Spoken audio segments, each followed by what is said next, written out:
on Saturday night here at Wembley Arena. You and I are going to go to this, are we not? Indeed. Joe Joyce, live on talkSPORT. Joe Joyce against Zhilei Zhang, yes, who is a giant of a man. And I just personally love saying his name, Zhilei Zhang. Yes. And I've said it again. It's probably nowhere near how it should be pronounced. What do you think of Joe Joyce? I mean, he's going to try and right a wrong because he came out with a defeat the last time. Yeah. What do you see happening this time, Malik? He's in to me, it's an uphill battle for him right now. And the reason that it is two reasons. Because one, he has been glorified for having a good chin. And to me, fighters that get glorified for having a good chin, they start believing in the hype. And that becomes like, well, I have a good chin, so that means I can take it. Yeah, but that runs out. You may have a good chin for 5 fights, 10 fights, but the higher level you go up to, that chin, you could say, runs out because someone that hit you. Can I give you a prime example of what I mean by this real quick? Sure. Chris Arreola had one of the best chins to me in the history of the sport. I've seen Chris Arreola get hit with everything. After he fought Vitaly Klitschko, his punch intake went down. In his very next fight or 2 fight, he got knocked down by, was it Travis Kaufman, someone that's not even a real puncher. And what that was, that didn't give credit to Travis Kaufman as a puncher. That gave the reality of that just taking punches or having a good chin, it runs out. And I love Joe Joyce. I work with him a lot, one-on-one, tons of rounds of sparring. I want the best for him. But he's in an uphill battle because to me, he never was really taught defense for the highest level. And he's in with someone that comes from a very good teaching. Sean George is Zhang's trainer. He comes up in the amateurs with me. This guy's a very good teacher. And Zhang is very dangerous, very dangerous. He's a southpaw. He's big. He's imposing. He believes now. So, if I was a betting man right now, my heart would be with Joe Joyce, but my money would be with Zhang. Wow. And I think a lot of people in the boxing world think that as that's well. what Carl Froch Certainly said. not as qualified an opinion as we've just heard. Well, that's what Carl Froch said this morning. Yeah. I mean, obviously, and the big thing about Joe leading up to the first fight was you're precisely right. That was his big noise. I can take what everyone throws at me. And I don't think that's commendable. I don't think that's commendable. No, that's not a either. compliment. Yeah, and I think he bought into it this time. And of course, he was a stone and a half lighter last time, and I don't quite understand why he was slower, but that's a different discussion. I don't know. I think it's a difficult fight for Joe. I think if he can keep out of range for 5 or 6 rounds, Zhang will gas, because I don't think Zhang has got the engine that Joe Joyce has. The difficulty for Joe Joyce is, can he keep out of range? The difficulties that Joe Joyce could have made him believe, I don't think he made him. Just depends. I think like in this heavyweight division, you have to sit on punches. You have to get some respect, even if you're not a puncher. I don't think Zhang really thinks a big deal of Joe Joyce after that first fight. So that could work in 2 ways. That means he could walk into something big early and Joe could get him out of there, or it could be a very, very long night for Joe and worse than the last night that he had with him. Kate, just a few weeks ago, Daniel Dubois, his coach, was in here sitting in the very chair that Malik is sitting in now. Was it Don Charles? Don Charles. He was terrific, as are you today, may I add. But Don was saying, my guy, Kate, Daniel Dubois, he could write the headlines here. He's gone over to Poland, not to make up the numbers. He's going to win. He's going to beat Usyk. Kate, we were amazed. There was so much controversy after that fight, of course, with Usyk going down with the low blow. What was your perception of that? And over in the States, how was that fight too? I was watching that fight, yep. yeah. I mean, I think there was a lot of talk. It was probably 50-50, was it, in terms of who thought it was a low blow? And I can't remember what you thought. You thought it was a low blow or not? I thought it was medium. Medium low. Yeah, I thought it was medium low. To me, to take the long break that it took, I didn't think it was that low. I didn't think. How long was the break, Simon? 3 hours, 3 minutes 46. I didn't think it was that type of low. But anytime Usyk has been hurt, really hurt, has been to the body in training camps and fights. Malik spent a lot of time with Usyk in training. You know what I mean? So his and they system targeted is down. And they targeted that. Yes. They all say that. They make that noise about he can't take it. And you look back at the history of his fights, in the fight with Joshua, when Joshua did trouble him, it was shots to the body. Yes. Yeah. I think what's disappointing to me about that fight was there was potentially a lot of upside for either guy, right? That was the kind of fight that could really have made headlines either for Usyk or for Dubois. And I think we came out of it not really feeling particularly high on the performance that we saw from either man, right? Yes. I think there was massive upside for Daniel. I think it was a zero-sum game for Usyk because he's got 3 belts. He's being forced into fight a mandatory that people don't rate. So Usyk was had all the downside. Do people not rate Daniel Dubois?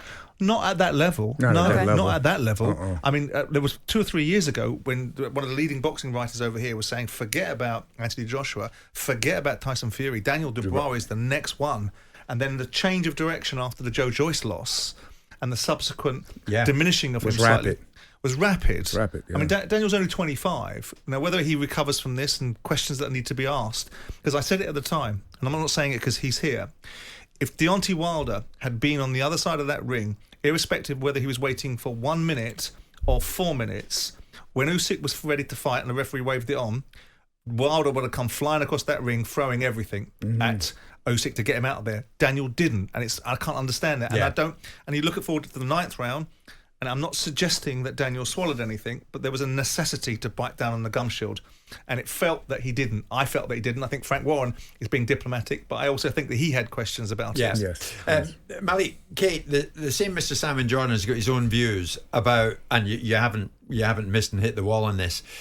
Tyson Fury going in against Ngannou. What is this to you two? What is this? It's a money grab. Yeah, it's a money grab. It's a money grab. It's pure entertainment. It's pure entertainment. A money grab, no more than that. Yeah. Have you been talking about it a lot, Simon? I have been expressing my dissatisfaction to Frank Warren, nailing his feet to the floor. Beautiful. I want you to make sure, Frank, that we all understand this is nothing but money, just money, right? Don't dress it up. And now after this, Frank, right, are we done with this nonsense? Can we have your feet to the fire and have a proper grown-up fight now? Yeah. We can let you all Is get that paid. because you want the fight for undisputed? Because this is a WBC heavyweight champion of the world. Yes. This comes with legacy. This That's comes with it, heritage. Simon. This comes with value. Yeah. Fanning about fighting with an MMA. Come on now. Welcome, Get paid, Kate. fans. But that, as you both said, it's just all about money, isn't it? Yes. It's a money grab. Yeah. But does it do anything for the heavyweight division? Nothing No. at all to me. Nothing at all.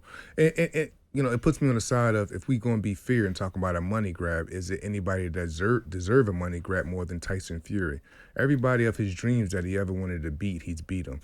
Everything he wanted to really achieve in life, as far as overcoming demons that he had, he overcame them. So it's almost like it's like Simon said, we'll give you this grab, but can we get back to the real, after some time? I mean, the headline that you have on the YouTube stream that is Tyson Fury damaging boxing, I think this can be a money grab without this being damaging for Me too. boxing. I think that both things can exist. Yes. Yeah. Incidentally, if Fury Usyk ever fight, Malik and Kate, who wins it? I always had it a 50-50 fight, but after seeing Usyk last fight, you got to lean a little bit towards, Fury, I guess. I think Usyk fights big men very well. I think his problem come with guys that's agile, extremely fast, something like Deontay Wilder. And I think he fights big men very, very well. He never fought a big man like Tyson Fury, though, somebody that's really going to impose, that have the skill set, that knows how to wrestle and clinch. And it's a 50-50 fight. He didn't fight Derek Chisora well, though, did he? No, not Derek at all. Chisora's not as big, obviously, as Tyson Fury, but Derek Chisora leaned all over him, used his weight. And Derek Chisora is imposing. Yeah. Yeah. In the current landscape, Malik, is Fury the best around? He asked Deontay Wilder's coach and trainer. You mean after what I feel about Deontay, right? Mm-hmm. Yeah, because I don't consider Fury, without considering Deontay. It's Deontay Wilder, Tyson Fury, and I put Usyk before Anthony Joshua. And that's if I had to go. Well, you down. have to, because Usyk's beaten him twice, hasn't he? Yes. Yeah. Okay. You might want to answer this one, and I'll be brave and ask it. Jim, ask Malik. He might not like it, but I'll do it. I have an unpopular opinion that when Wilder floored Fury and Fury got up, I don't believe Wilder hit Fury completely clean. I think if he'd hit him completely clean, Fury would have been out. Fury cold. been out, spark out. I had before the third fight, somebody that I'm, who say you good friends in boxing, his name Tony Harrison, former middleweight champion, and he told me, he was like, Malik, this fight right here is going to be different because Deontay never hit him with the real shot. And the minute that he said that, I went right to the first fight and looked at, if that last right hand and sweeping left hook at the end is not the real shot, I don't know what is. So what I really believed is Deontay decoying Fury and making him forget about the power some way, somehow would probably hurt Fury more. Anytime that Deontay hit Fury and Fury went down, the shots was more legitimate than they can be. Like, that's just my opinion. But No, that's not an opinion. But That's an actual fact. Yeah. That's a fact. And the interesting one was that Fury came into the second fight, despite all that power, with no fear whatsoever, changed his game plan and met your boy right in the middle of the ring. And went forward. Yeah. And then right off the rip, he did it the Emmanuel Stewart way. If you look at how Lennox Lewis, when he first got with Emmanuel Stewart, look how he would approach a fight. He would approach a fight by running straight to the center of the ring, being imposing. Vladimir Klitschko got with Emmanuel Stewart. It changed his game. Sugar Hill's the passing of his uncle, Emmanuel Stewart, and he gave Tyson Fury the gems, and Tyson Fury used it, and it worked. Yeah. It worked. Malik, we should get you a show of your own on talkSPORT. Yeah. I think we need to sort this out, do we not? It's Malik Scott and Simon Jordan live and I can hear it. It's got a ring to it.